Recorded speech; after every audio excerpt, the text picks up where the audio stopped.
नमस्कार, मैं हूं गौरव श्रीवास्तव। प्राइम डिबेट में आप सभी का बहुत बहुत स्वागत है। विधानसभा सत्र लगातार चलता आ रहा था और सत्र में लगातार हमने देखा है कि चर्चाएं हुई, आरोप प्रत्यारोप हुए और सपा प्रमुख और विपक्ष के नेता अखिलेश यादव सरकार पर पूरी तरह से हमलावर नजर आए। उन्होंने महंगाई के मुद्दे पर, भटके हुए जानवर के मुद्दे पर, खरीफ के मुद्दे पर, महंगाई के मुद्दे पर सरकार को पूरी तरह से घेरा और यहां तक कि इस दौरान समाजवादी पार्टी सदस्यों ने जातिगत जनगणना की बात भी कर दी। हालांकि सरकार द्वारा कहा गया ये भारत सरकार का विषय है और केंद्र सरकार इस मुद्दे पर देखती, इसलिए इससे हमारा लेना कोई देना नहीं है। पर चूंकि जिस तरह से सपा प्रमुख यहां पर सरकार पर पूरी तरह हमलावर नजर आए, एक बात तो स्पष्ट होती है कि 24 का चुनाव इतना आसान नहीं होने वाला है, क्योंकि यहां पर अगर सत्ता पक्ष मेहनत कर रहा है, संगठन को मजबूत कर रहा है, बूथ स्तर पर तमाम चीजों को बेहतर कर रहा है, तो यह विपक्ष भी पूरी तैयारी के साथ है। और यहां पर चूंकि INDIA भी बन चुका है, जिसका सीधा सीधा उद्देश्य यह है कि बीजेपी को सत्ता की कुर्सी से हटाना। हालांकि 24 चुनाव के पहले तमाम महत्वपूर्ण चुनाव है, चाहे मध्य प्रदेश की बात करें, राजस्थान की बात करें, छत्तीसगढ़ की बात करें, हो सकता है कि इस साल जम्मू और कश्मीर में भी चुनाव हो जाए। पर चूंकि यहां पर बात 24 चुनाव की है और 24 चुनाव में इसलिए भी महत्वपूर्ण है क्योंकि यहां पर रास्ता उत्तर प्रदेश से होकर जाता है और जब रास्ता उत्तर प्रदेश से होकर जाता है, इसी उत्तर प्रदेश की भूमिका को कोई नकार नहीं सकता है। जहां बीजेपी एक तरफ उत्तर प्रदेश में 80 सीट जीतने का दावा कर रही है, तो भाई विपक्ष कह रहा है कि इस बार बीजेपी का विजय रथ अभियान हम रोक देंगे, इनको सत्ता की कुर्सी से अलग कर देंगे। और जो निरंकुशता, जो तानाशाही बीजेपी सरकार लगातार करती चली आ रही, चाहे उत्तर प्रदेश की बात करें, चाहे अन्य राज्यों की बात करें और चाहे केंद्र की बात करें, वो सारी तानाशाही का यहां पर अंत 2024 के परिणाम आने के बाद हो जाएगा। खैर, तैयारी सबकी महत्वपूर्ण है। संसद में भी जिस तरह से प्रधानमंत्री नरेंद्र मोदी ने कल संबोधन दिया, विपक्ष जरूर वॉकआउट कर गया, पर संबोधन के दौरान प्रधानमंत्री नरेंद्र मोदी ने पूरी तरह से विपक्ष को नेस्तनाबूद करने का प्रयास किया। वो सब पर बोले, चाहे नीति पर हो, बैंकिंग सेक्टर पर हो, कोरोना पर हो, खाद्यान्न पर हो, रोजगार की बात पर हो, चाहे भारत की विदेश नीति की बात हो, चाहे संप्रभुता की बात हो, चाहे एकता की बात हो, तमाम मुद्दों पर उन्होंने चर्चा की। और मणिपुर पर भी उन्होंने बोलते हुए कहा था कि मणिपुर में स्थिति में सुधार हो रहा है और हम मणिपुर के लोगों के साथ हैं और जिन्होंने अपराध किए हैं उनको किसी भी कीमत पर बख्शा नहीं जाएगा। खैर, बख्शना भी नहीं चाहिए। जो महिलाओं के साथ इस तरह दुराचार करे, अत्याचार करे, उनके लिए केवल और केवल एक ही सजा है, वो है कठोर, कठोर से कठोर सजा उनको मिलनी चाहिए। पर चूंकि यहाँ पर उत्तर प्रदेश विधानसभा की बात हो रही है, इसलिए यहाँ पर जिस तरह से अखिलेश यादव योगी सरकार को सांड सफारी बनाने का उदाहरण देते नजर आए, सलाह देते नजर आए, वो भी यहाँ पर महत्वपूर्ण होता है। क्योंकि यहाँ पर केवल और केवल चर्चा जरूरी नहीं है, बल्कि चर्चा के मायने क्या है, चर्चा से होने क्या वाला है और चर्चा से यहाँ पर नुकसान क्या हो सकता है, ये भी अहम है। समाजवादी पार्टी यहाँ पर रथ भी निकालने जा रही है और लोक जागरण यात्रा भी निकालने जा रही है, साइकिल यात्रा भी शुरू होने वाली है। तो कुल मिला के यहाँ पर आने वाले समय में, यानी जो ये साल है, ये इसी तरह यात्राओं का गवाह बनेगा, क्योंकि यहाँ पर भारत जोड़ो यात्रा का सेकंड फेज भी शुरू होने वाला है। राहुल गांधी भारत जोड़ो यात्रा के माध्यम से एक नई और एक सजग नीति बनाने का प्रयास करेंगे। पहली यात्रा हुई थी, हमने देखा है, कन्याकुमारी से लेकर कश्मीर तक, लाल चौक पर खत्म हुई 3570 किलोमीटर की अविराम यात्रा और तमाम लोग उस यात्रा के दौरान जुड़े और लोगों ने इस यात्रा को सराहा भी और लग रहा था कि राहुल गांधी एक परिपक्व नेता के रूप में अब सुशोभित हो चुके हैं। कांग्रेस को एक जिम्मेदार नेतृत्व यहां पर मिलने जा रहा है। हालांकि यहां पर केंद्रीय अध्यक्ष खड़गे हैं, पर चूंकि राहुल गांधी बड़ा नाम है और उनके बिना कांग्रेस की परिकल्पना करना भी मेरे ख्याल से अतिशयोक्ति होगी, क्योंकि उनका लगातार जो संघर्ष है वो हम देखते चले आ रहे हैं। सदस्यता को लेकर हो, चाहे अन्य मुद्दों को लेकर हो, चाहे महंगाई को लेकर हो, चाहे अडानी और मोदी के जिस तरह से वो आरोप लगाते नजर आ रहे थे, और चाहे मणिपुर हिंसा को लेकर हो, लगातार गतिरोध और संघर्ष जारी है। और संघर्ष केंद्र में भी है और संघर्ष यहाँ पर उत्तर प्रदेश में भी है, क्योंकि यहाँ पर 80 सीटों से बहुत कुछ डिक्लेयर होने वाला है। 80 सीटों में होगा क्या, कौन जीतेगा कौन हारेगा, ये महत्वपूर्ण कड़ी पर एक कड़ी सुलझेगी 2024 के चुनाव परिणाम आने के बाद।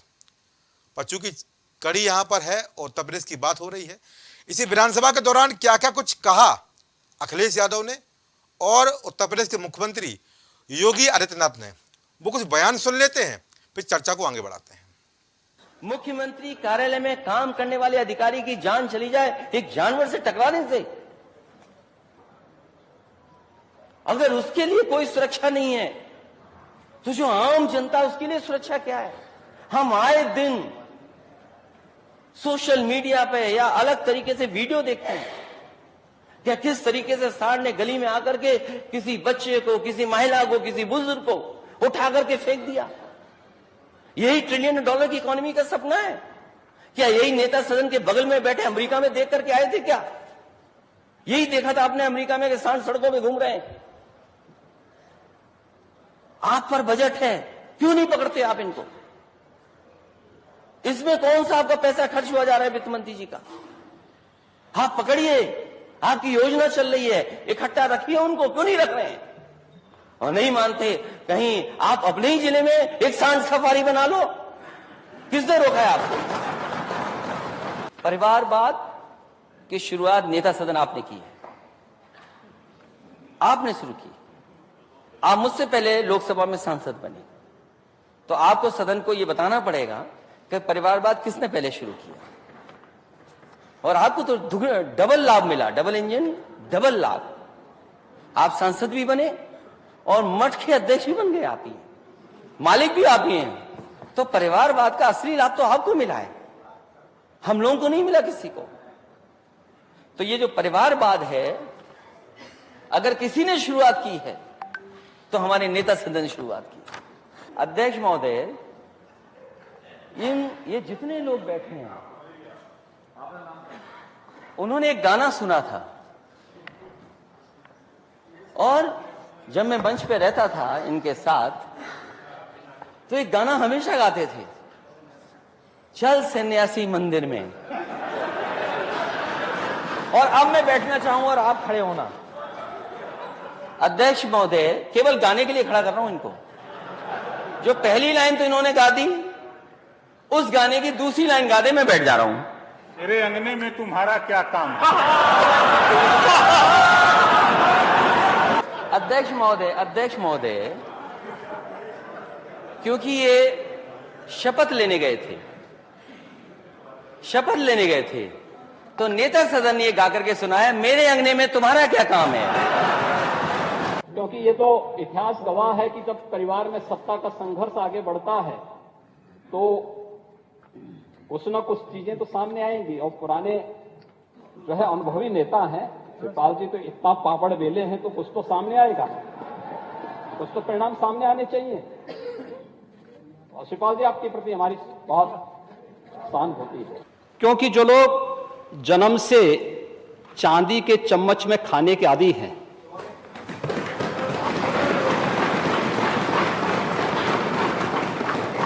वे गरीब की समस्या को क्या समझेंगे। और जिस सांड की आप बात कर रहे हैं ना, ये सांड भी उसी का हिस्सा है।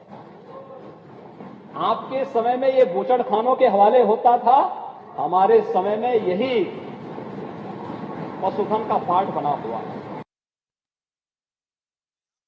किस तरह से यहाँ पर गहमा-गहमी का माहौल रहा, क्योंकि यहाँ पर ये विधानसभा है, उत्तर प्रदेश की विधानसभा है, बड़ी विधानसभा है, बड़ा प्रदेश है, और 80 सीट से बहुत कुछ यहाँ पर स्थिर भी होता है। 24 का चुनाव है और बिना 80 सीटों की बात किए बिना शायद संभव नहीं है, क्योंकि रास्ता उत्तर प्रदेश से होकर जाता है। और जिस तरह से यहाँ पर विपक्ष और सत्ता बीच के बीच में लगातार संघर्ष चल रहा है, गतिरोध चल रहा है, आरोप प्रत्यारोप का दौर चल रहा है, वो स्पष्ट करता है कि भारतीय लोकतंत्र में अभी भी जो एक खासियत है कि मजबूत सत्ता पक्ष और मजबूत विपक्ष, ये दोनों स्थिति अभी बरकरार है। हालांकि जनता के मुद्दों पर यहाँ चर्चा कम होती है और आरोप प्रत्यारोप का दौर भी चलता है, पर यहाँ पर महंगाई, गरीबी, बेरोजगारी जैसे मुद्दों पर जिस तरह से अखिलेश यादव घेर रहे थे, और यहाँ तक कि उन्होंने ये भी कह दिया कि अब लायन सफारी तो बना नहीं सकते, तो सांड सफारी बना लीजिए। और सांड सफारी बनाने की बात कही तो मुख्यमंत्री ने सारा सिरा यहाँ पर कहा कि सांड भी हमारे यहाँ पशुधन का हिस्सा है। पर कहीं ना कहीं सांड अगर पशुधन का हिस्सा है तो फिर छोटा जानवर कौन है? जिससे किसान तबाह हो रहे हैं। लगातार छुट्टा जानवरों की शिकायत आ रही है। सरकार प्रयास भी कर रही है, पकड़ा भी जा रहा है और उनको उनकी जगह पे पहुंचाया जा रहा है, स्थिर किया जा रहा है। तो जिस तरह से हम यहाँ पर देख रहे हैं कि चर्चा है महत्वपूर्ण पर, यहाँ पर 24 चुनाव के लिए जिस तरह से गतिरोध संसद में बराबर है, तो भाई गतिरोध यहाँ उत्तर प्रदेश विधानसभा में बराबर था। और हमने यही चीज आज देखी है कि संसद में जहां पर राहुल गांधी मुखर रूप से सरकार पर हमला करते नजर आए, तो प्रधानमंत्री नरेंद्र मोदी ने उनको जवाब दिया।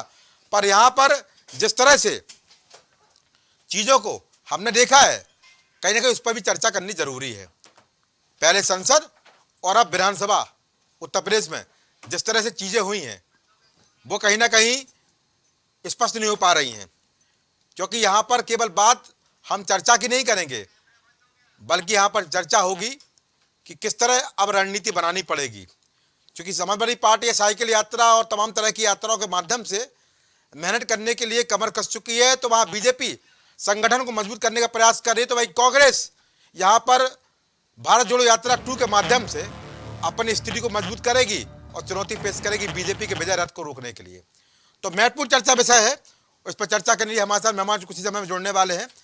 तो कहीं ना कहीं अब इस पर चर्चा बहुत अहम है, क्योंकि यहाँ पर घमासान 24 को लेकर है, और यहाँ पर जब घमासान 24 को लेकर है, कोई कोताही यहाँ पर नहीं होनी चाहिए। और जब कोताही नहीं होनी चाहिए तो कहीं ना कहीं स्थिति को देखना पड़ेगा, और यही चर्चा विषय है। हमारे साथ मेहमान जुड़ चुके हैं। यहाँ पर कंचन द्विवेदी प्रवक्ता भाजपा के रूप में अपनी बात रखेंगी, प्रवक्ता सपा के रूप में रविंद्र प्रताप सिंह अपनी बात रखेंगे, प्रवक्ता कांग्रेस से उनके फार्मर प्रवक्ता प्रदीप सिंह अपनी राय देंगे, प्रवक्ता रालोद से आशीष तिवारी अपनी राय देंगे, और दयाराम भार्गव सुभाषपा से अपनी बेबाक राय देते नजर आएंगे। तो आज सभी का इस कार्यक्रम में बहुत बहुत स्वागत है। तो पहला सवाल रहेगा, वो रहेगा हमारा कंचन द्विवेदी से। कंचन, कैसे देखती हैं गतिरोध को? विधानसभा सत्र आज खत्म हो गया, अनिश्चितकाल के लिए स्थगित हो गया है, पर जिस तरह से चीजें यहाँ घटित हो रही हैं उसको लेकर क्या कहेंगी?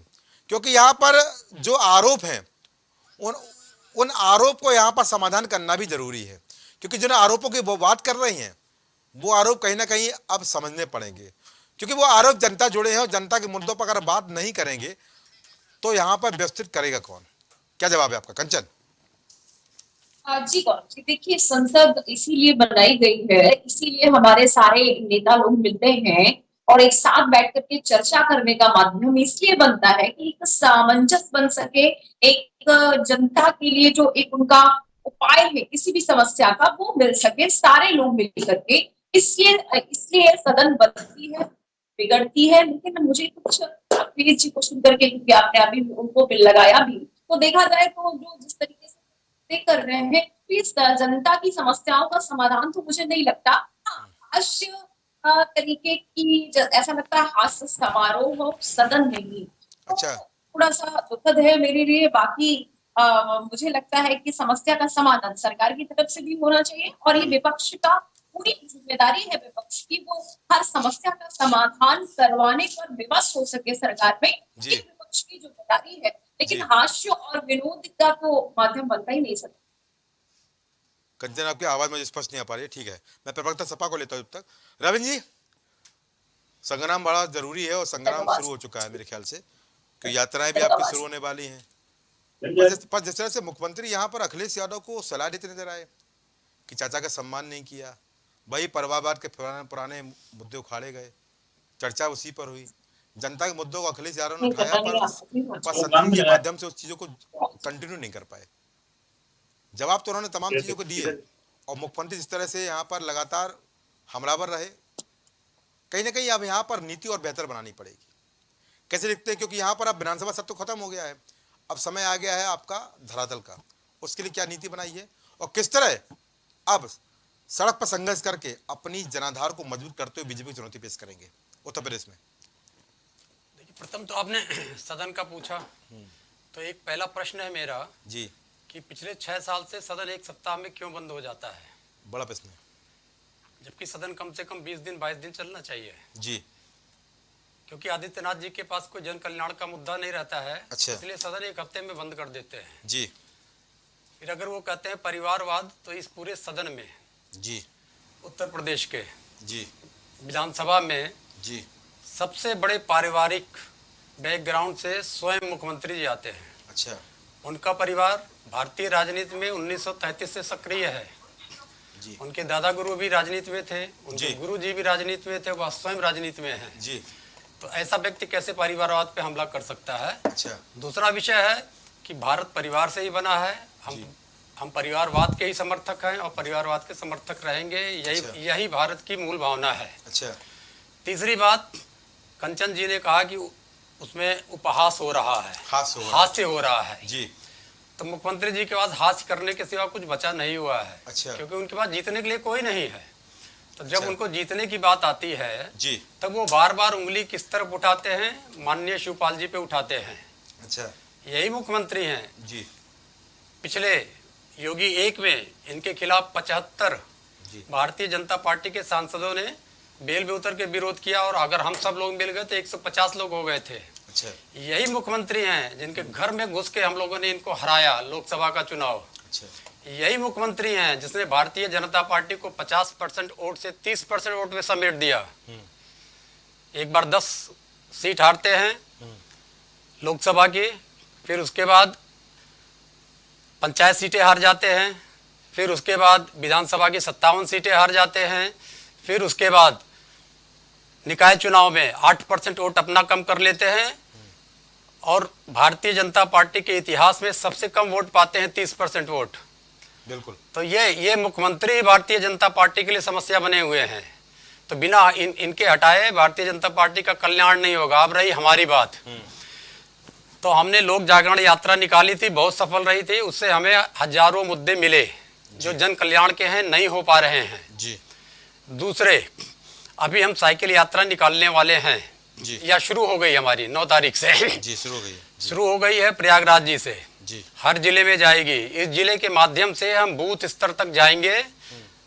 लोक जागरण यात्रा के माध्यम से भी हम गए थे और बूथ स्तर को जागाने का काम यह साइकिल यात्रा करेगी। भारत बचाओ भारत बनाओ।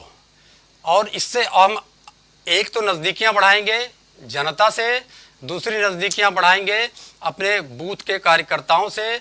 जो भारतीय जनता पार्टी षड्यंत्र करती है चुनाव के समय में, निर्वाचन पत्र से लोगों का नाम कटवा देना, जिसको हम लोग अधिकृत करें उसको बूथों पे नहीं जाने देना, पुलिस या उससे उच्च अधिकारियों को लगा के, जबकि हस्तक्षेप नहीं कर सकता स्थानीय पुलिस, उसे मतदाताओं को रुकवा देना, मतदान कार्डों को नहीं मानना जो 11 स्वीकृत हैं निर्वाचन आयोग से, इन सब का हम उनसे बात भी कर चुके हैं। पिछली बार भी, इस बार भी बात करेंगे और 2024 में अपने इंडिया गठबंधन के साथ किसी भी परिस्थिति में भारतीय जनता पार्टी को उत्तर प्रदेश से ही बाहर का रास्ता दिखा देंगे। ठीक, बहुत अच्छी बात है कही, मुझे बड़ा अच्छा लगा। निकाय चुनाव में बाखूबर दे रही क्या आप? अगर बीजेपी का 8% वोट कम हुआ है तो आपको भी तो लाभ नहीं हो। 17 में यार बीजेपी जीत गई।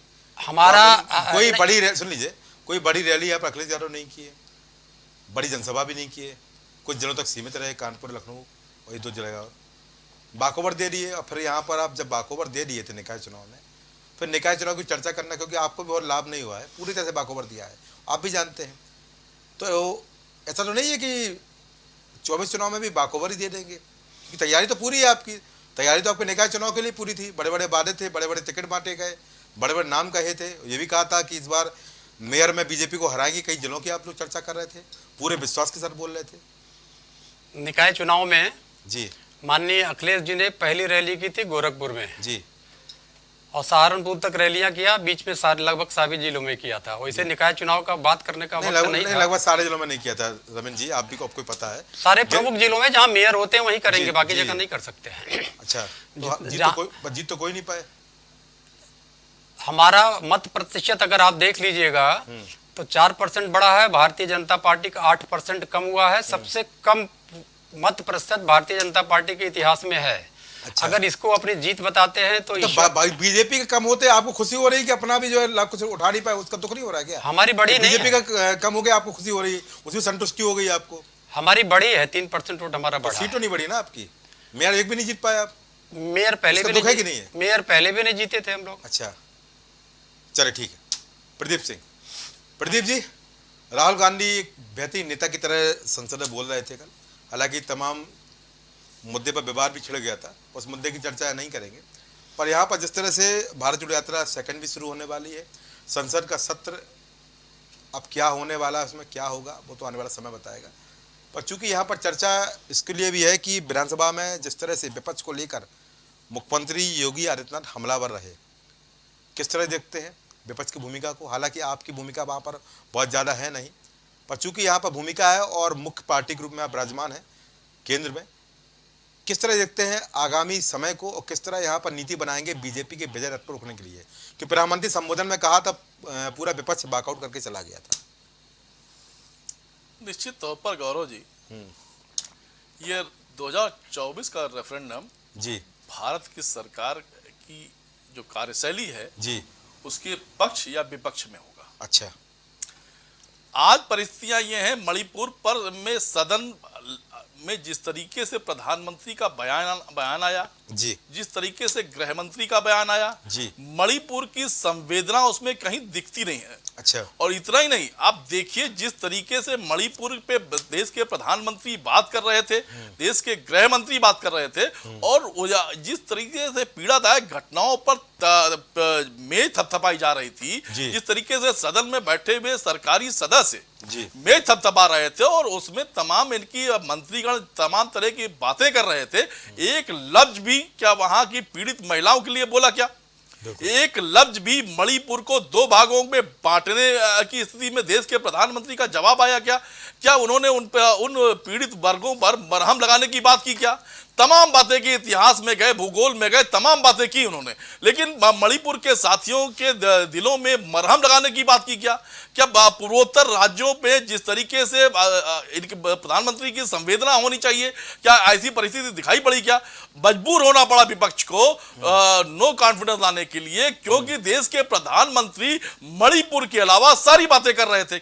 और आज उत्तर प्रदेश की जब आप बात कर रहे हैं, योगी जी तमाम तरह की बातें कर रहे हैं और जो छुट्टा जानवरों की बात कर रहे हैं, अगर तो इन छुट्टा जानवरों से देश के प्रदेश के किसानों से पूछिए कि पूरी की पूरी रात उन्हें जग के काटनी पड़ती है। जो बारबेट वायर लगाते हैं उसका पैसा, उस जो अनाज पैदा करते हैं उस बारबेट वायर का पैसा उससे ज्यादा होता है। और इतना ही नहीं, जब आपके काले कानून का किसान विरोध कर रहा होता है तो आप उन्हें आतंकवादी कहते हैं, देशद्रोही कहते हैं। और जिन दंगाइयों ने जिस गुंडे गृह राज्य मंत्री ने किसानों के सीने पे गाड़ियां चढ़ा दी, आप गुंडे गृह राज्य मंत्री ने के बेटे ने किसानों के सीने पे गाड़ियां चढ़ा दी, आप उनके समर्थन में खड़े नजर आते हैं। यही उत्तर प्रदेश जहां बलात्कारियों के साथ सरकार खड़ी नजर आती है, ये वही उत्तर प्रदेश है जहां अपराधी जेलों के अंदर बर्थडे बनाते हुए नजर आते हैं, अपना वीडियो वायरल करते हैं। ये वही उत्तर प्रदेश है जहां बच्चियों के साथ बलात्कार होता है और सरकार बलात्कारियों के साथ खड़ी नजर आती है। ये सारी बातें, सारे सवालों का जवाब उत्तर प्रदेश की आवाम ही नहीं, देश की आवाम देने जा रही है। निश्चित तौर पर यह रेफरेंडम भारत की सरकार के खिलाफ भी होगा और उत्तर प्रदेश की सरकार के खिलाफ भी होगा। प्रदीप बहुत अच्छा बोले, मुझे बड़ा अच्छा लगा तमाम बातें आपने की। दो थोड़े मेरे मासूम से सवाल है वो ले लीजिए। एक मासूम सवाल ये है कि मणिपुर को लेकर निश्चित रूप से जो हुआ वहां पर वो नहीं होना चाहिए और सबको रोष है, सबको आक्रोश है, क्योंकि जिस तरह से वीडियो वायरल हुई उसके बाद ये कहा गया सैकड़ों वीडियो हैं, मुख्यमंत्री स्वयं बोल रहे हैं, मुख्यमंत्री, हाँ ठीक है, तो बड़ा कष्ट हुआ, मुझे भी बड़ा कष्ट हुआ। ऐसा अत्याचार, अब वो भी भारतीय सभ्यता में, भारतीय संस्कृति में, इसके लिए कोई क्षमा होनी ही नहीं चाहिए, बिल्कुल कठोर सजा वहाँ पर होनी चाहिए। पर प्रदीप भाई, पश्चिम बंगाल की कुछ घटनाओं को आपको याद करेंगे क्या? नहीं, पश्चिम बंगाल, मेरी बात पूरी, पश्चिम बंगाल की कुछ घटनाओं को याद करेंगे क्या? राजस्थान में बाड़मेर की कुछ घटनाओं को याद करेंगे क्या? दिल्ली में साक्षी हत्याकांड और सिद्धा बाकर हत्याकांड को याद करेंगे क्या?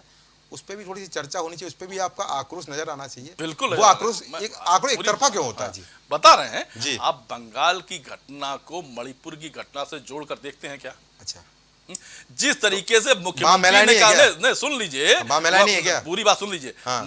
बंगाल में दो महिलाओं का आपस में झगड़ा था, महिलाएं एक दूसरे को मारपीट कर रही थी। अच्छा। वो वीडियो वायरल हो रहा था। अच्छा। जहां पर दंगाई न सिर्फ दुरुस्त कर देता हूं प्रदीप भाई, पूरी बात सुनिए, पीड़िता के साथ जो व्यवहार कर रहे थे, वहां पर मणिपुर की पुलिस ने इन पीड़ित परिवार को सबसे पहले उनको रोका, उन्हें थाने तक लेकर आए और भीड़ को मणिपुर की पुलिस ने दिया है। अच्छा। क्या जवाब मुख्यमंत्री का नहीं होना चाहिए? आज तक क्या सरकार ने मुख्यमंत्री को इस्तीफा मांगा क्या?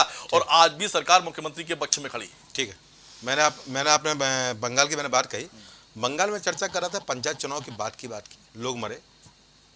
और जब बंगाल में 21 का चुनाव हुआ था, उसके बाद बंगाल में जो हुआ था वो सबने देखा था। दुकानें लूटी गई, बलात्कार किया गया, हत्याएं किए गई। उस पर मेरे ख्याल से विपक्ष रोया नहीं था। वहाँ हत्या कुछ, वहाँ क्या पुतलों की हत्या हो रही थी क्या? वहाँ भी इंसानियत की हत्या हो रही थी, वहाँ पर भी इंसानियती शर्मसार हो रही थी, वहाँ पर भी मानवता शर्मसार हो रही थी। पर चूंकि यहाँ पर मणिपुर का मामला मृत्यु पे मुझे भी आक्रोश है, मैंने भी वीडियो देखी है, मैंने खुद चलाए यहाँ पर चैनल पे, तो मुझे भी कष्ट है। और उनके लिए केवल एक ही सजा, कठोर से कठोर सजा होनी चाहिए। और मैं तो कहता हूँ मृत्युदंड वहाँ पर होना चाहिए। जिन्होंने महिलाओं के साथ ये हरकतें की हैं, ये घिनौनी हरकतें की है, कोई यहाँ पर सजा कम से कम नहीं होनी चाहिए, बड़ी से बड़ी सजा। पर चूंकि हमने यहाँ पर यह भी देखा है कि केवल मणिपुर को लेकर, बंगाल के लिए पर आक्रोश होना चाहिए, रोष होना चाहिए। और राजस्थान में भी तमाम तरह की घटनाएं आती हैं, उन पर भी रोष होना चाहिए। उत्तर प्रदेश में भी कई बार घटनाएं आती हैं, उस पर भी रोष होना चाहिए। रोष का कोई पैमाना नहीं, क्योंकि महिलाएं सब जगह बराबर हैं, ये मातृशक्ति सब जगह बराबर है और सभी भारत के अंग हैं। प्रदीप जी, एक छोटा सवाल मेरा और रहेगा। आपने तमाम बातें कही और जिस तरह से आपने सरकार को यहाँ पर आरोप लगाए, गुंडे राज्य मंत्री भी बताया, किसान आंदोलन को आतंकवादी भी आपने बताया, यहाँ पर जी हाँ गुंडा गृह राज्य मंत्री जो भी है आप बता रहे थे, मुझे पता है लखीमपुर के टिकुनिया कांड की आप बात कर रहे थे, मुझे याद है।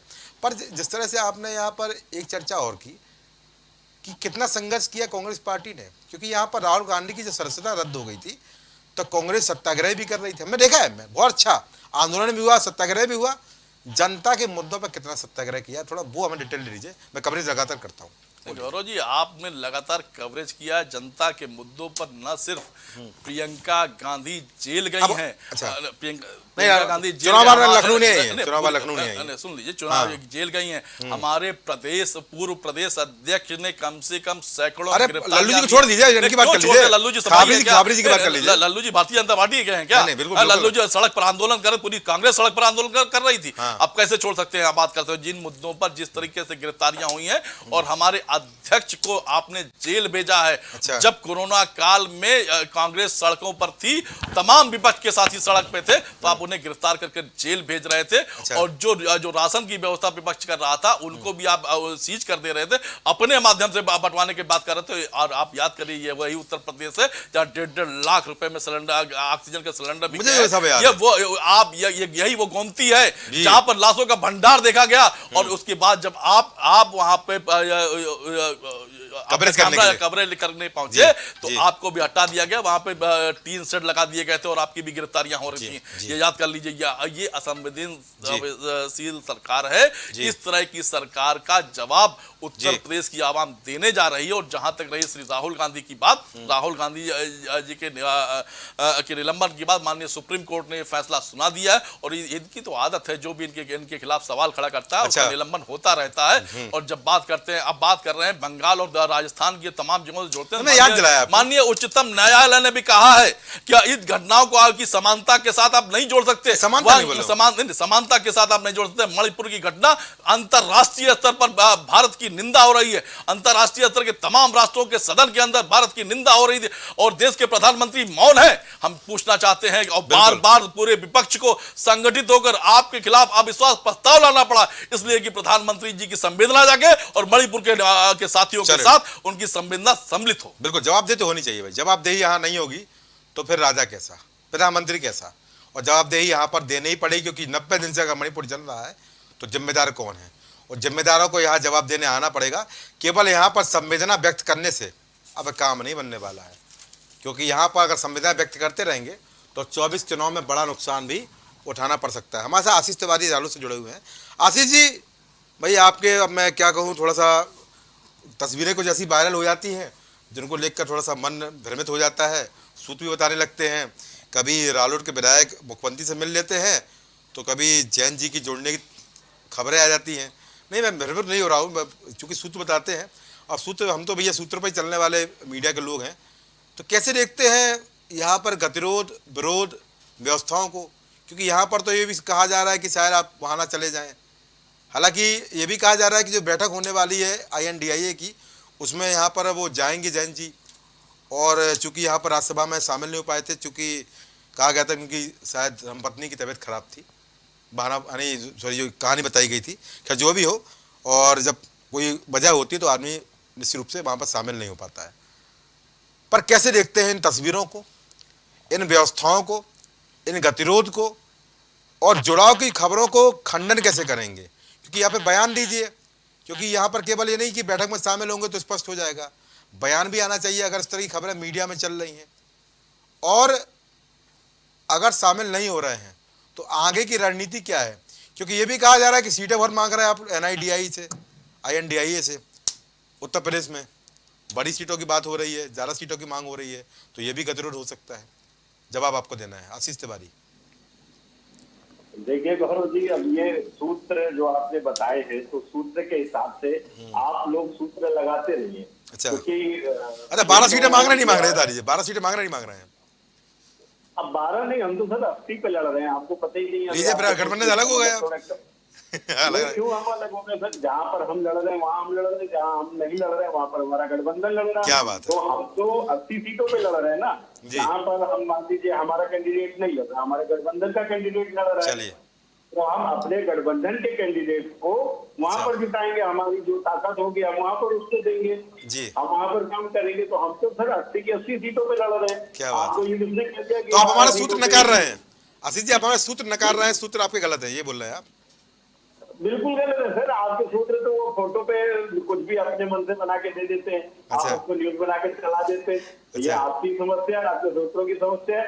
लेकिन अच्छा। मैं बता दूं, हम गठबंधन में हैं, हम भारतीय जनता पार्टी के साथ में नहीं जुड़ रहे हैं। अच्छा। ना हम एनडीए के साथ जा रहे हैं, हम इंडिया के साथ हैं। अच्छा। और इंडिया में है, इंडिया के साथ है, इंडिया के साथ ही रहेंगे। अच्छा, 12 सीटें मांग रहे नहीं मांग रहे सर ये? सर हम 80 पे लड़ रहे हैं सर। मैंने आपको बोला था हम 80 पे लड़ रहे हैं सर। 12 सीट आप काम को छोटा कर बना चलिए, ठीक है, 80 पे लड़ रहे हैं सर। काश इतनी मोहब्बत सुहार टांडा के समय हो जाती तो सुहार टांडा भी निकल जाती, हुई नहीं। चलिए जयंत जी, मैंने देखा था मदन भैया के लिए पूरा घर घर प्रचार करते नजर आए थे खतौली से, पर यहाँ पर मेरे ख्याल से यहाँ पर सुहार टांडा पर थोड़ी सी मेहनत कर लेते तो परिणाम बेहतर आते। आप भी जानते वजह क्या है और मैं भी जानता हूँ। अब भले ही आप अपने मुंह से नहीं बोले पर हमारे सूत्र तो बोलते रहेंगे। खैर, दयाराम भार्गव, दयाराम भाई आपकी भी मैं लगातार देख रहा, अखिलेश जी बोल रहे थे सदन में और बोल रहे थे, कटाक्ष भी किया, समय रहते चले आना। तो किसको समय रहते बुला रहे थे भाई? दोबारा निमंत्रण है क्या आपके लिए? जुड़ाव तो आपका हो गया है बीजेपी के साथ में, नाना करते प्यार तुम्ही से कर बैठे, आ गए लौट के। पर यहाँ पर मैं ये भी देख रहा हूँ कि अखिलेश जी जिस तरह बोले हैं आज कि देर मत करना, समय रहते चले आना, और सुभाष पर मुस्कुरा भी दिए, जैसा नहीं दोबारा जो है घर वापसी हो जाए।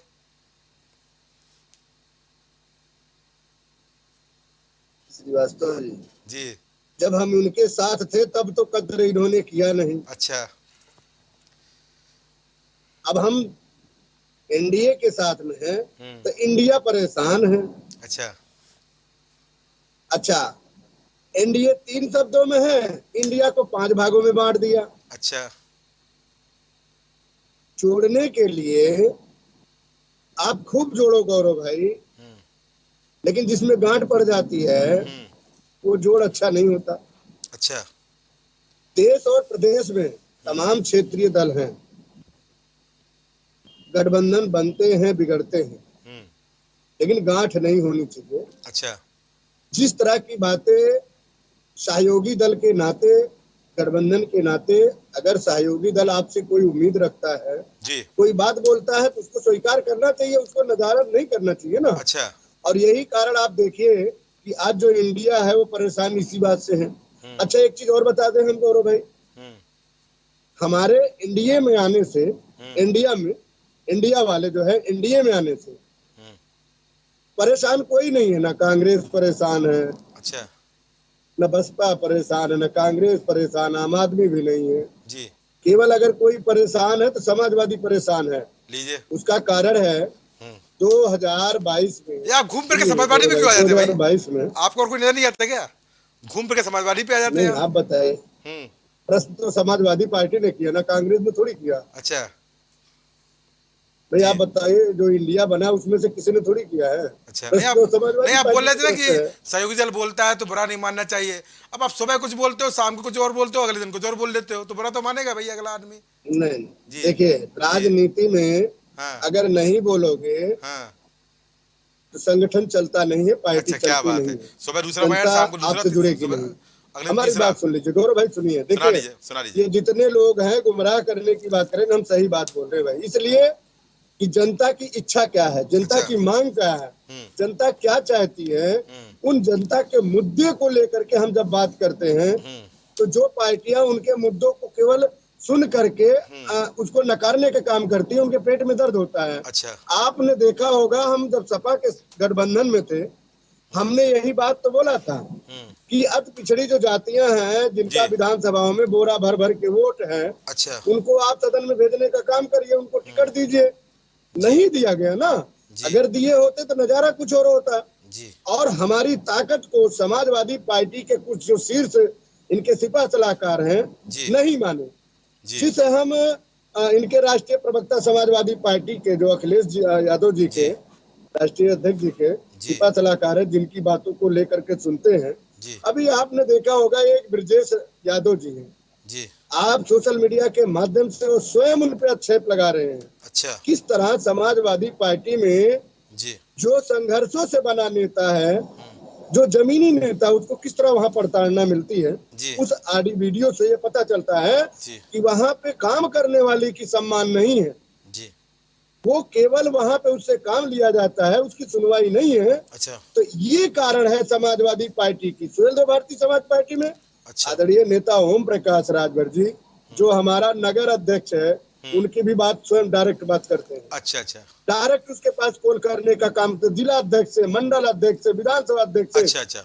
मैं चलिए। इसलिए बता रहा हूँ कि जो जनता है, जनता की बातें और चल, ठीक है। धरती के जो पास गांव की बातें होती हैं, वो जो नगर अध्यक्ष होगा चलिए, वो ठीक है। बता सकता है। जी, अब धर्म भाई। जो लखनऊ में बैठा होगा तो बता नहीं सकता। अच्छा, एक छोटा सा सवाल है मेरा आपसे, जी।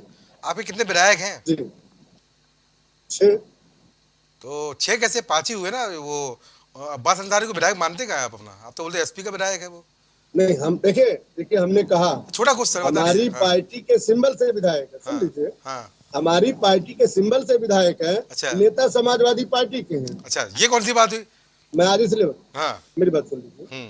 अभी देखिए, अभी यही आप देख उनको विधायक मानते नहीं मानते, अपना बताइए। उनको अपना विधायक मानते ही नहीं मानते। अभी आपने 6 बताया है, यहाँ पे 5 बोलिए, यहाँ पे 6 बोलिए, बोला हमारा विधायक है, आप बोलिए। मैंने कहा ना, विधानसभा अध्यक्ष के पटल में विधानसभा में अच्छा। चुनाव आयोग ने जो दर्ज किया है, हाँ। उस नेतृत्व के नाते वो छड़ी के विधायक है। अच्छा। लेकिन वो लोग जो है सुहेलदेव भारतीय समाज तो आपके 5 विधायक है, ये मान के चलूं मैं? 5 विधायक है, ये मान के चलूं आपका? मेरी बात, हाँ। मैं आपको बता रहा हूँ, देखिए जी। हमारे जो 6 विधायक हैं, हाँ। जो चीज न्यायालय में है, हाँ। जो भी न्यायालय का फैसला आएगा, सुहेलदेव भारतीय समाज पार्टी उसको स्वीकार करेगा। हमने बार बार कहा। अच्छा। हम कानून, संविधान और डॉक्टर भीमराव कानून पे लेके चले गए को मानते हैं। यानी आपके सिंबल पर विधायक है और नेता समाजवादी पार्टी के हैं। क्या बात है, ठीक है।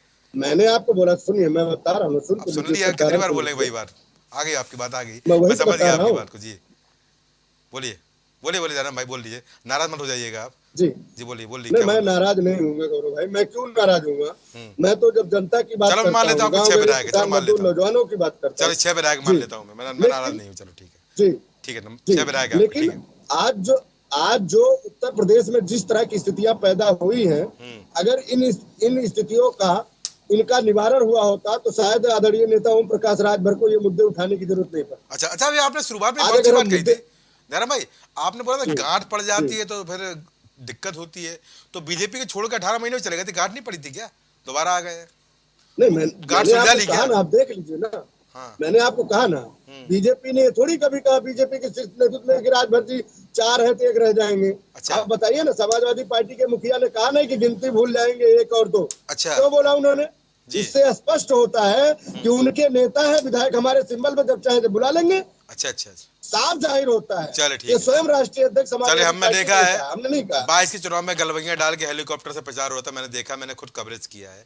अब यहाँ पर खैर अब बुराई हो गई है, सलाह ज़्यादा देते थे आप, ठीक है। कंचन नवेदी, सब आपसे बड़े नाराज हैं और निरंकुश हैं, और लगातार जिस तरह से यहाँ पर प्रदीप भाई की बात करें या रालोट की बात करें, प्रवक्ता सभा की बात करें, सभी हमलावर हैं और पूरी चुनौती आपको मिलने वाली 24 चुनाव में। प्रदीप भाई तो बोलने से बार जा रहे हैं, आप लोग सत्ता से वापस जा रहे हैं, कॉन्फिडेंस बोल रहा है उनका, दूसरी यात्रा शुरू होने वाली है।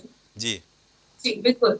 देखिए बात ये है ना, विपक्ष का काम है सत्ता पक्ष से नाराज होना, वो कभी भी खुश नहीं हो सकते। अच्छा। और मुझे जहां तक लगता है कि बात ठीक दिया है, उनका काम है वो कर। आप लोग मणिपुर में क्यों नहीं बोलते? बोलना है मणिपुर बोलना चाहिए, आप लोग बोलते नहीं मणिपुर पर। प्रदीप भाई बोल रहे हैं मणिपुर का जो मसला है, आप बताइए ना गौरव जी, कोई नया मसला है क्या? कांग्रेस की सरकार थी या फिर किसी की भी सरकार रही हो, क्या मणिपुर नहीं रहा? मणिपुर का झगड़ा किसी औरतों का या किसी आदमियों का झगड़ा नहीं है। अच्छा। मणिपुर का झगड़ा दो जातियों के बीच का झगड़ा है, तो आज का नहीं है।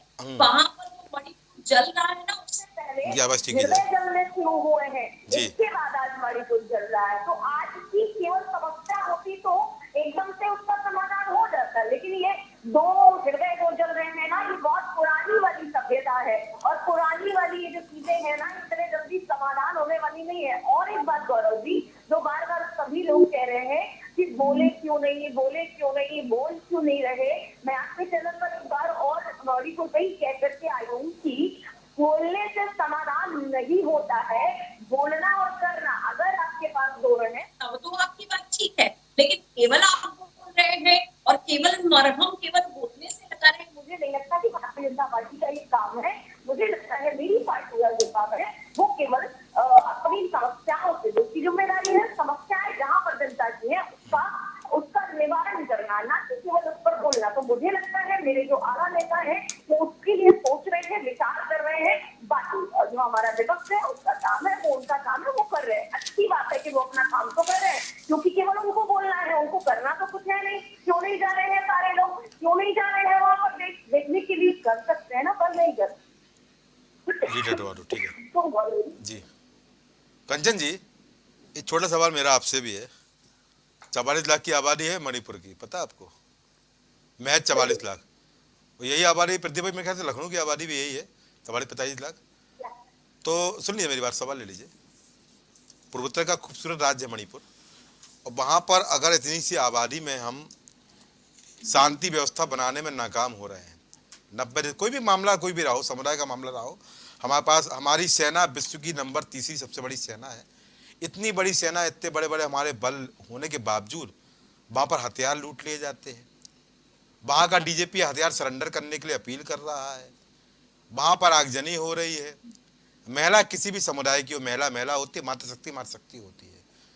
और वहाँ पर अगर भी स्थिति संभाली नहीं जा रही है, तो छोटा राज्य 44 लाख की आबादी वाला नहीं हो पा रहा है, तो फिर अगर बड़ा राज्य होता तो स्थिति और गंभीर हो सकती थी। आपकी साझा सरकार है वहाँ पर, और अगर विपक्ष आपसे जिम्मेदारी की अपील कर रहा है, आपसे सवाल मांग रहा है, आपसे बोल रहा है कि आप जवाबदेही तय करें, मुख्यमंत्री को बर्खास्त करें, तो विपक्ष की गलती क्या है? क्या आंख मूंद के सिस्टम को देखता रहे, या खुद जाकर वहाँ पर व्यवस्थाओं को सुधारने का प्रयास करे? जवाब दे दीजिए, फिर मैं रविंद्र भाई को लेता हूँ।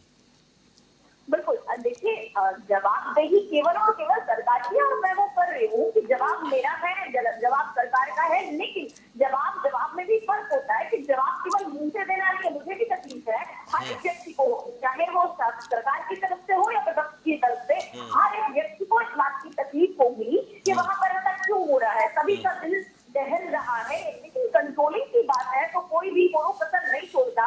सरकार किसी की भी हो, वो नहीं चाहती कि कहीं पर भी दंगे हो, कहीं पर भी 90 दिन हो गए कंचन जी, 90 दिन हो गए। 90 दिन में तो रोक देना चाहिए भाई। अब तक 90 दिन बहुत होता है, 3 महीने हो गए। 3 मई की घटना है। मैं हाँ, बिल्कुल गौरव जी, वो रुकेगा, रुकना ही है, लेकिन समस्याओं का समाधान करते रहिए। थोड़ा मोटा है, क्योंकि ये जड़ों की व्यवस्थाएं हैं। ये आज की समस्या नहीं है कि आज हुआ तो राशि का कम हो गया, नहीं जी। पुरानी समस्या नहीं हो, फिलहाल हमारे पास इतना व्यवस्थाएं हैं कि हम हर समस्या का हल निकाल सकते हैं। हम वो अर्थव्यवस्था है, हम वो सैन्य व्यवस्था है जिसमें किसी का भी हल कर सकते हैं। हर समस्या का हल गतिरोध नहीं, बल्कि हर समस्या का हल शांति हो सकता है। चलिए, वो दिन कब आएगा मैं भी विचार करूंगा। चलिए, चलिए ठीक है, चलिए ठीक है, चलिए ठीक है। रविंद्र भाई जी, बातें आपने कंचन जी की भी सुन ली और जयराम भाई की सुन ली। जयराम भाई, आप लोग नाराज क्यों रहते हैं भाई? ऐसा क्या आपने डंस कर दिया इन लोगों को कि जब भी बोलते हैं सबसे पहला कटाक्ष सभा पे करते हैं और सबको छोड़ लेते हैं, राजू को छोड़ देते हैं, अन्य पार्टी छोड़ देते हैं। अन्य पार्टी के INDI बन गया है, तो पर ये क्या दर्द है इनका? मेरे जो समझ में आता है, हाँ, जो सम्मान हम लोगों ने दिया, हाँ, अपने बराबर बैठाने का, अच्छा, अपने साथ खड़ा होने का, अपने साथ लेके प्रचार में उड़ने का, अपने मंच पे साथ खड़ा करने का। अच्छा। 2 अवसर आया। एक बार आदरणीय प्रधानमंत्री जी के साथ तो सबसे पीछे खड़ा कर दिया गया आदरणीय ओम प्रकाश जी को जी। दूसरा अवसर आया मुख्यमंत्री जी के साथ, सबसे पीछे खड़ा कर दिया गया। अच्छा। तो निश्चित रूप से जब ऐसी पीड़ा होती है तो आदमी अपने पुराने दिन को याद करता है, पुराने साथी की याद आती है। अच्छा। तो मेरे हिसाब से इतना ही है, इससे ज्यादा कुछ भी नहीं है। अच्छा जी। कंचन जी भी क्या बोले? कंचन जी बड़ा आरोप लगा रही थी आप लोग। देखिए, कंचन जी का आरोप, इनकी पूरी की पार्टी जो है ना, एकदम असंवेदनशील हो चुकी है। मुझे नहीं लगता कंचन जी भी असंवेदनशील होंगी। अच्छा। लेकिन इनका मुखिया ही जो असंवेदनशील है, हंसता है। अच्छा। मणिपुर की जब 2 प्रमुख घटनाएं हैं, स्त्री अस्मिता से जुड़ा हुआ मामला है और मानवता से जुड़ा हुआ मामला है जी। लगातार हत्याएं हो रही हैं जी। और जब उस पे बोलने के लिए 15 दिन बाद गुफाओं से निकल के, अच्छा, गुफाओं से निकल के प्रधानमंत्री पहुंचते हैं, तपस्या करने गए थे क्या? सदन में तपस्या करते रहते हैं, फोटो भेजते रहते हैं। तो जब निकल के आते हैं तो अट्टहास लगाते हैं, मजाक करते हैं, अच्छा, तंज करते हैं। इतना संवेदनहीन प्रधानमंत्री भारत जनमानस को नहीं चाहिए, किसी हालत में नहीं चाहिए। अच्छा। फिर लगभग 1 घंटा 36 मिनट के बाद में पहली बार उनके मुंह पे मणिपुर नाम का शब्द आता है। नहीं, मणिपुर नाम का शब्द आने न आने से ये सिद्ध हो जाता है कि उन चीजों पर अट्ठास हो रहा है। क्या कहना चाहते हैं? उसके बाद में 1 मिनट बोलते हैं, क्या बोल रहे हैं? फिर उस पे गृह मंत्री पे टाल देते हैं। फिर गृह मंत्री पे टालने के बाद से मणिपुर पर कुछ भी नहीं बोलते हैं। मणिपुर की समस्या को यह कह के टाल देते हैं, जैसे अभी कंचन जी ने बोला कि यह पुरानी समस्या है। इन्होंने कहा बोलने से नहीं, करने से होता है। तो 18 मई से वहां पर सेना भी लगी हुई है, सेना की असम राइफल्स, अर्ध सैनिक बल भी लगे हुए हैं, स्थानीय पुलिस भी लगी हुई है। लेकिन जो समस्या है उसका एक भी निदान नहीं निकल पाए हैं। जिन चीजों पे बोलना था इनको, देखिए सुन नहीं पा रही हैं क्योंकि असफल हैं, इसलिए सुनेंगी नहीं है। जो मुख्य समस्या थी वहां पे शरणार्थी शिविरों में रह रहे 8000 से ज्यादा लोगों की समस्या थी, उस पे ना प्रधानमंत्री बोले न गृह मंत्री बोले।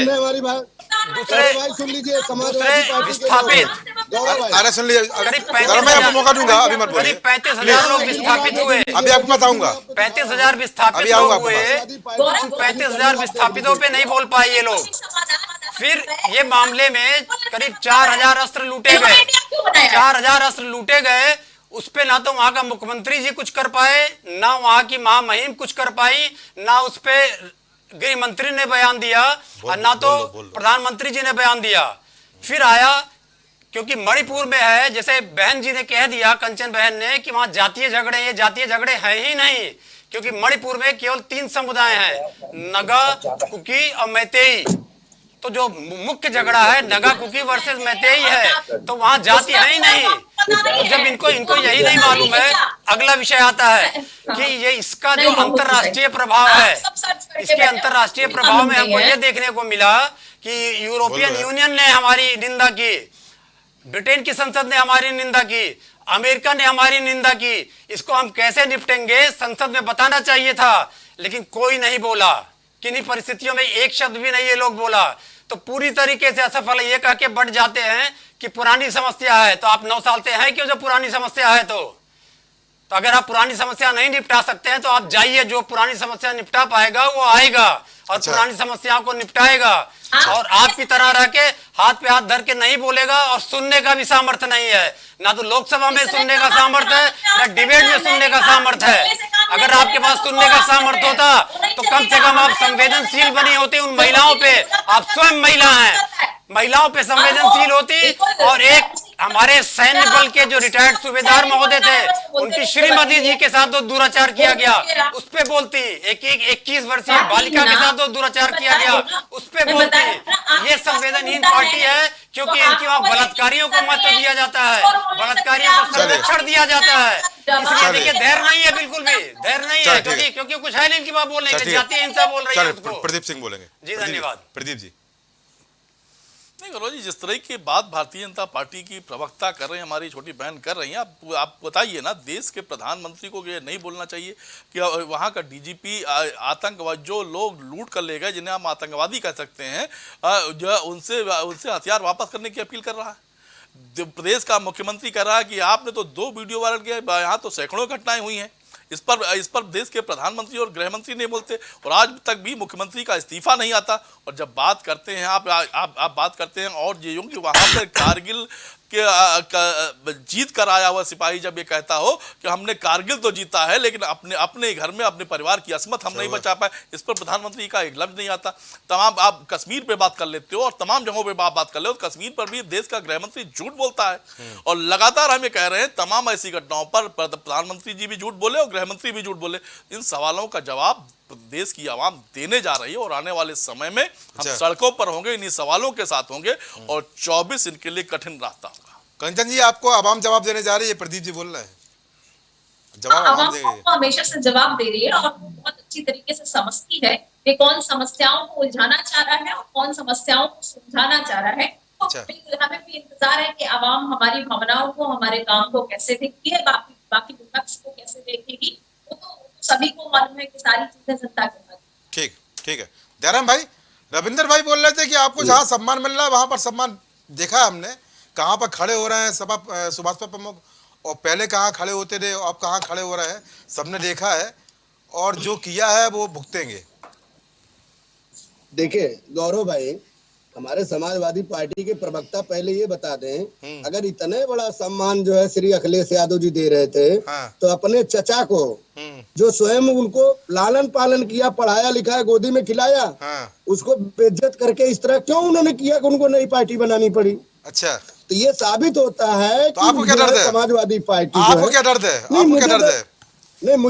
नहीं, मुझे दर्द है समाजवादी पार्टी के लोग बड़ी बड़ी बातें तो करते हैं, करते कुछ नहीं है, केवल बातें करते हैं। अच्छा। अगर ये करते तो आज ये नौबत नहीं आती।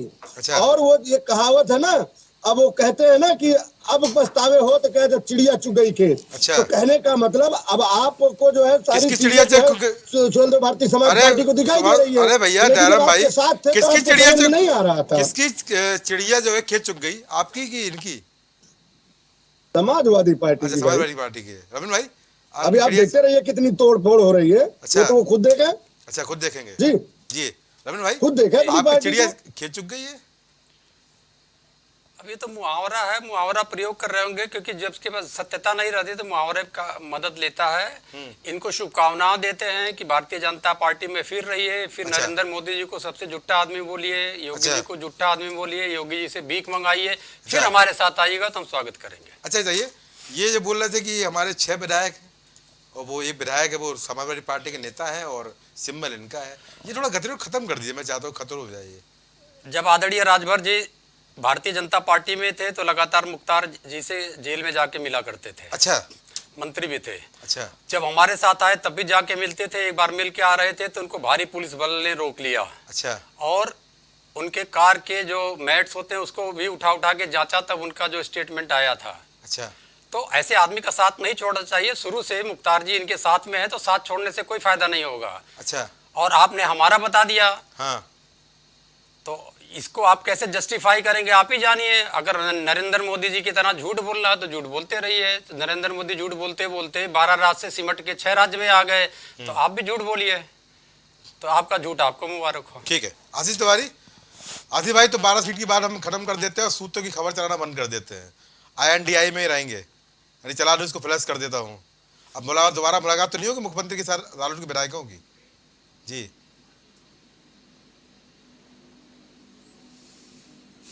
जी,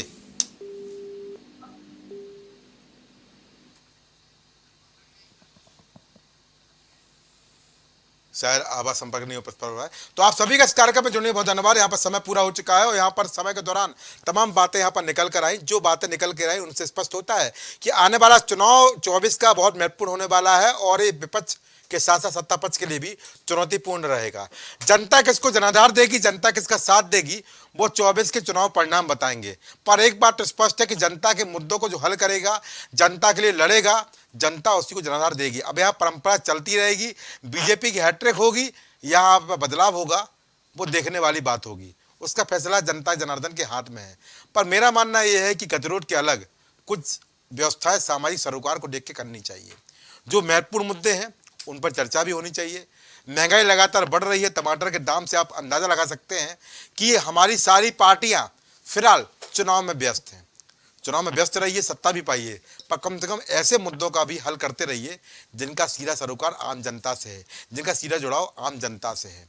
चाहे मणिपुर की बात हो, चाहे पश्चिम बंगाल की बात हो, चाहे राजस्थान की बात हो या देश के किसी राज्य की बात हो, सबकी अस्मिता बराबर है, सबकी महिलाओं की सम्मान की बात बराबर है। व्यवस्थाओं को समझते रहिए, संघर्ष भी करिए, गतिरोध को लड़ते रहिए और आरोप प्रत्यारोप का दौर तो जारी रहेगा, पर कुछ मुद्दों पर संघर्ष जनता के लिए करिए, वो भी धरातल पर। विधानसभा सत्र अब खत्म हो चुका है और संसद का सत्र भी जल्दी खत्म होने वाला है, पर इसके बाद जो असली लड़ाई रहेगी वो रहेगी जमीन की, और जमीन पर कौन कितनी बाजी मारेगा ये वक्त बताएगा।